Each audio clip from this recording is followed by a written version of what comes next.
Ten arrested by the ICAC in connection with construction irregularities at an Anderson Road housing project.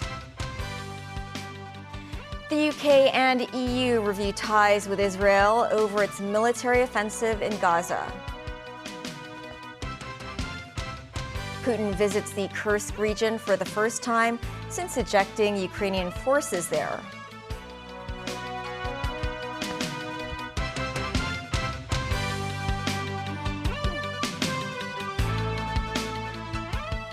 Hello and welcome to TVB News. I'm Melissa Hekalea. The Independent Commission Against Corruption has arrested 10 people after irregularities were found in the construction of housing blocks involving the Anderson Road Starter Homes Initiative for Locals. Steel bars were slimmer and fewer in number than what was specified in the building plan. Among those arrested are subcontractors suspected of bribing the main contractor and the engineering supervisor of the project consultant. Celine Chan has more. The government has already suspended the project on Anderson Road last October after discovering that in one of the towers at the site, at least 4 steel bars were missing as compared to the original layout. The ICAC, along with the Buildings Department, claimed after further investigation that the problem was identified at all 6 residential towers. The corruption watchdog said investigation results showed the steel bars used were thinner than what was specified in the building plan. Excessive spacing was also spotted between the bars, and some were even misaligned with a maximum of 530 millimeters. According to their findings, a steel reinforcement subcontractor at the site allegedly engaged in corner cutting and bribery, reducing the number of both steel bars and workers to boost profits. The subcontractor allegedly bribed personnel from the main contractor and engineering consultancy firms with money, lavish meals, coupons, and nightclub entertainment in exchange for false compliance reports certifying the substandard steelwork as compliant. Each remittance was worth $2,000 to $30,000. 10 men aged between 29 and 52 were arrested last week, including a staff member of the main contractor, 4 employees of the consultancy firm responsible for overseeing the construction project, in exchange for lax supervision on steel reinforcement works.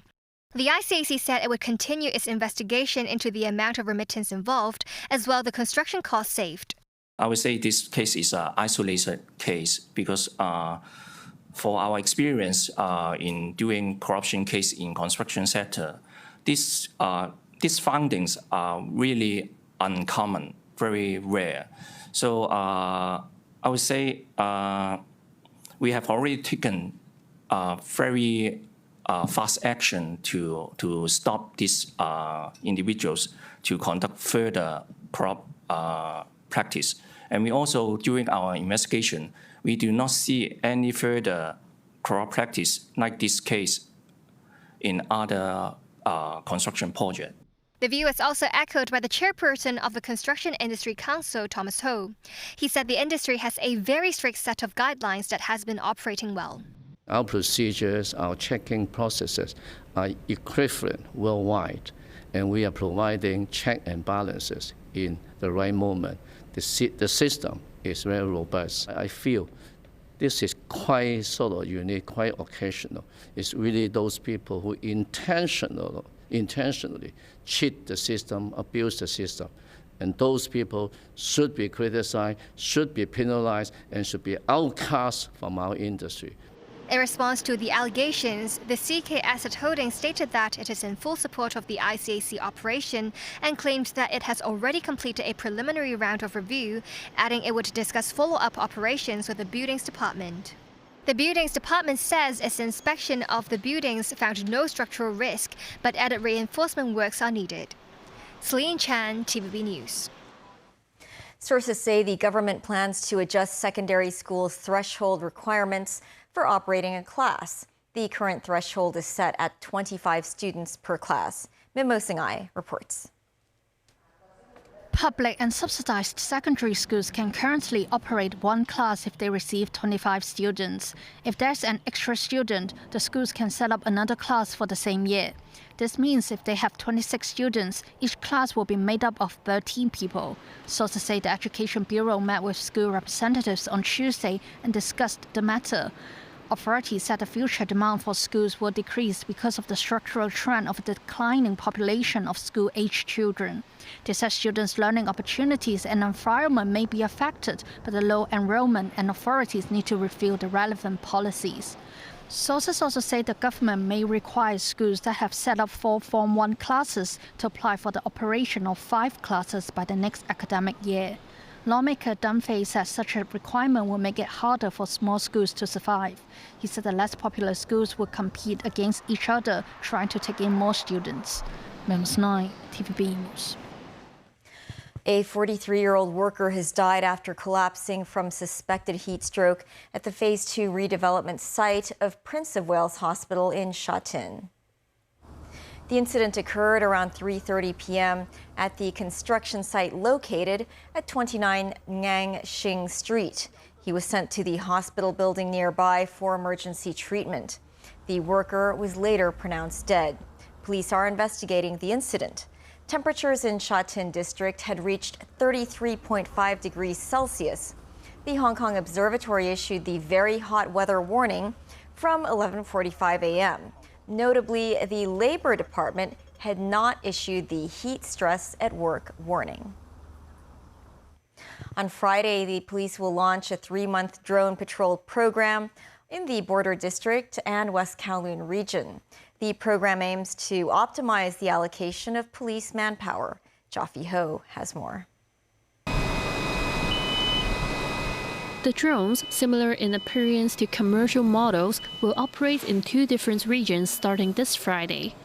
In the Border District, they will follow preset routes autonomously, completing patrols in 15 to 20 minutes. That's a significant reduction in time compared with the current system under which 2 to 3 officers are assigned to the hour-long task. In urban West Kowloon, officers will control the drones manually. Addressing privacy concerns, police say they will put up notice and notify residents of buildings in the area at least 1 week in advance. There will be flashing lights on the drones during the patrol flights, and they will generally conduct live monitoring rather than recording. Footage will only be taken when they come across criminal activities during the flights. Each police district is equipped with 20 drones that features obstacle avoidance systems and thermal imaging capabilities for nighttime use. Urban operations will prioritize smaller drones with parachutes, and they will fly at a minimum altitude of 60 meters. Looking ahead, the police plan to expand the drone patrol program to the Peak and outlying islands like Cheung Chau, with the goal of making such patrols a permanent part of their operations. Jofie Ho, TVB News. The European Union will review a pact governing its political and economic ties with Israel due to the catastrophic situation in Gaza. This as the UK suspended free trade talks with Israel Tuesday and hit West Bank settlers with sanctions, less than a day after vowing concrete actions if Israel didn't stop its military offensive in Gaza. Israel pressed ahead with its military offensive in Gaza despite mounting international criticism. Tracy Furness reports. British Foreign Secretary David Lammy said the UK's existing trade agreement is in effect, but the government can't continue discussions with an Israeli government pursuing what he called egregious policies in the West Bank and Gaza. But he says he wants a strong friendship with the Israeli people.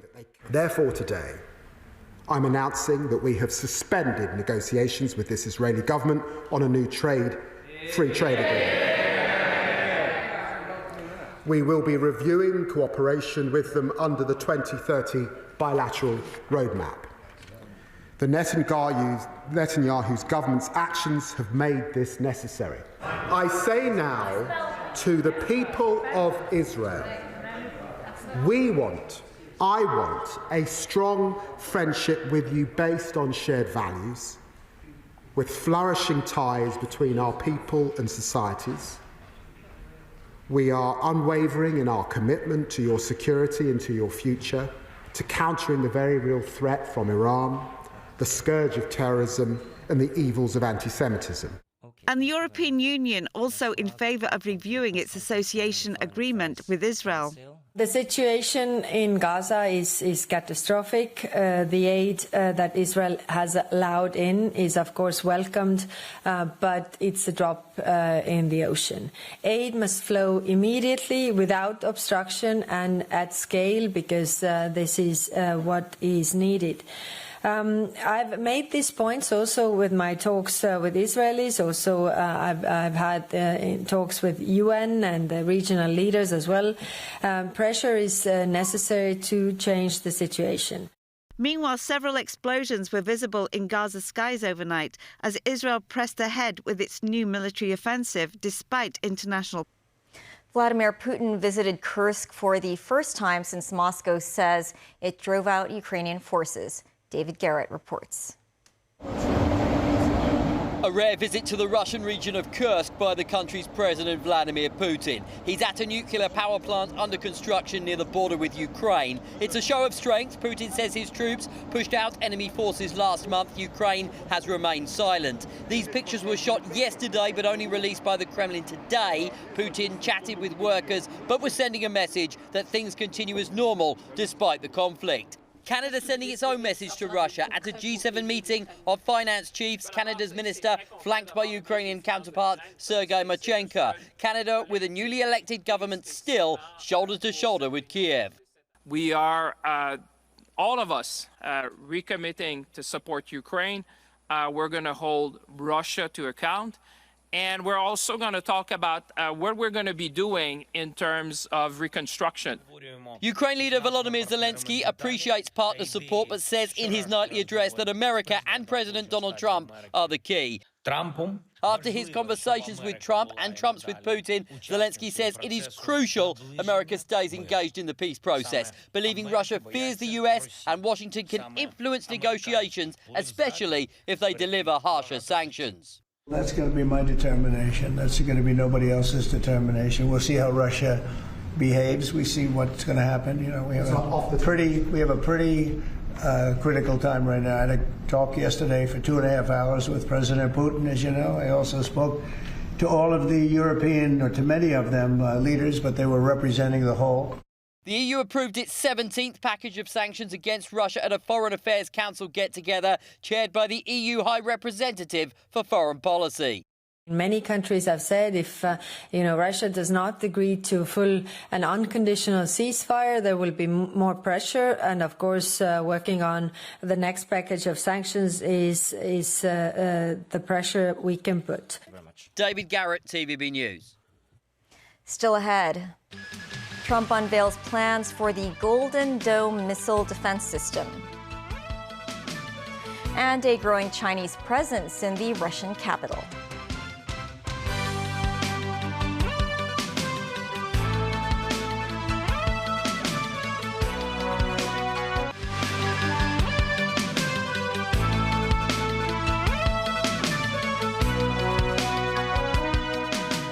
Welcome back. The number of Chinese tourists and students in Russia has been steadily increasing over the years, reflecting warming bilateral relations between the two countries. Jia Ho reports. At Moscow's Sheremetyevo International Airport, there are 17 direct flights to Beijing per week. If direct flights between other cities in the two countries are also taken into consideration, the total number will be over 200. It is common to see multiple Chinese airline jets here at the same time, with flight information displayed in the Chinese language. Across Moscow's iconic Red Square and St. Basil's Cathedral, Chinese visitors have become a familiar sight. Ms. Gang, a tourist from Tianjin, says she finds Russians very friendly, even though she does not speak their language. She also says it is reassuring to see that beside Russian and English, Chinese is the only Asian language used at the airports and stores. This Soviet-style building is the iconic landmark of Russia's top university, Moscow's State University. It's played host to two former Chinese presidents, Mao Zedong and Jiang Zemin, during their visits to Moscow decades ago. Wang Xuan, a Chinese student pursuing a master's degree in philosophy here, observes that nowadays more and more locals initiate greetings with Chinese people on the street. He attributes this to the further warming up of relations between China and Russia in recent years. 我在莫斯科亲身体会到了，您走在街上。 He says this has created valuable opportunities for cultural exchange. Official statistics show there are more than 60,000 Chinese students in Russia, including 4,000 at Moscow State University alone. Jovi Ho, TVB News. U.S. President Donald Trump detailed plans on Tuesday to build a multi-billion-dollar Golden Dome missile shield that he envisions will counter foreign aerial threats, including ballistic and cruise missiles. Officials in Beijing have slammed the plan.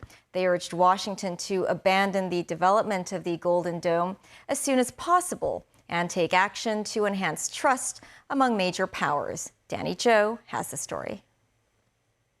Today I'm pleased to announce that we have officially selected an architecture for this state-of-the-art system that will deploy next-generation technologies across the land, sea, and space, including space-based sensors and interceptors. Donald Trump, seated with a poster in the Oval Office, said the Golden Dome will be entirely made in the US and should be complete before he leaves office. The name and concept of the ambitious project stem from Israel's Iron Dome air defense system. The president argued the missile shield is key to the success and even survival for the United States, adding that Canada had expressed interest in taking part. This design for the Golden Dome will integrate with our existing defense capabilities and should be fully operational before the end of my term. So we'll have it done in about 3 years. Once fully constructed, the Golden Dome will be capable of intercepting missiles even if they are launched from other sides of the world and even if they are launched from space. According to Pentagon Chief Pete Hegseth, the dome will protect the homeland from cruise missiles, ballistic missiles, hypersonic missiles, drones, whether they are conventional or nuclear. And Trump has tapped Space Force General Michael Gwitline, the Vice Chief of Space Operations, to oversee its implementation. The total cost of putting the system into service would reach some $175 billion. And the Republicans have agreed to allocate $25 billion in initial funding. Analysts point out the procurement could end up largely as a partnership with defense contractors. Senate Democrats have raised ethical concerns as Trump ally Elon Musk's SpaceX, alongside Palantir and Anduril, reportedly emerged as frontrunners to win a lucrative contract to build the system's components. Some lawmakers are also skeptical about how effective the system will be. China and Russia said earlier that Washington's plan to build the missile shield would risk turning space into a battlefield. When asked at a regular press briefing, Foreign Ministry spokesperson Mao Ning stated that China is seriously concerned about the Golden Dome, which she says has strong offensive characteristics, a breach of the principle of peaceful use advocated by the Outer Space Treaty. She said the US pursues a policy of prioritizing its own interests and is obsessed with seeking absolute security. This not only violates the principle that the security of all countries should not be compromised, but also harms global strategic balance and stability. Mao urged the US to abandon the development and deployment of a global missile defense system and work to enhance strategic mutual trust. Danny Zhou, TVB News. Billionaire Tesla CEO Elon Musk said he'll be spending a lot less on political campaigns. Musk disclosed his decision via video conference during a Bloomberg forum in Doha, Qatar. He said in terms of political spending, he's going to do a lot less in the future. Musk added he thinks he's done enough in that regard. The comments suggest possible disenchantment after a tumultuous tenor as U.S. President Donald Trump's pick to lead the newly created Department of Government Efficiency. The department has fallen far short of its goals for reducing federal spending. Musk has scaled back his government role to spend more time at his businesses, including Tesla, which have seen intense blowback. And back locally, more than 1,600 people were evacuated from Cathay Pacific Airways headquarters, Cathay City, after thick smoke was reported. No one was injured. Cathay's employees stayed outside the building after the incident. Firefighters and police arrived at the scene. Authorities received reports at around 4 p.m. of thick smoke spewing from a training room. Cathay said all staff were evacuated safely and the site has resumed operations. And humanoid robots fought each other in an MMA-style bout at a primary school in Zhejiang on the Chinese mainland. The world's first robot MMA tournament will be held in the province this Sunday. Practice took place on a basketball court. The robot with the pink headguard delivering the first blow. The robot in black knocked over but quickly stood and resumes boxing posture and responded by hitting back. That's the news. Thanks for watching. Bye for now.